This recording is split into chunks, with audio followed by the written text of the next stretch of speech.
Hello everyone, আসসালামু আলাইকুম। Welcome to my new blog. আমি আজকে আপনাদের সাথে শেয়ার করব একটা ভিডিও, যেটা আপনারা বাসায় ট্রাই করে দেখবেন।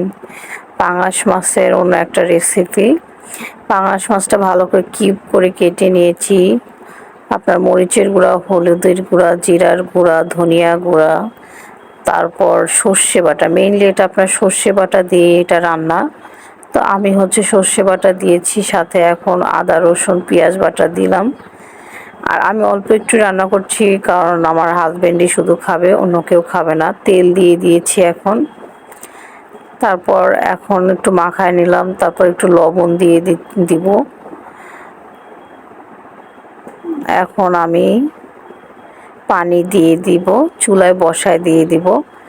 এই যে এখন চুলায় বসাই দিয়েছি, বলকও চলে আসছে। এই যে দেখেন আমার রান্না হয়ে গেছে। এখন আমি এটা নামাই ফেলবো। বাসায় ট্রাই করে দেখবেন। আল্লাহ হাফিজ এভরিওয়ান।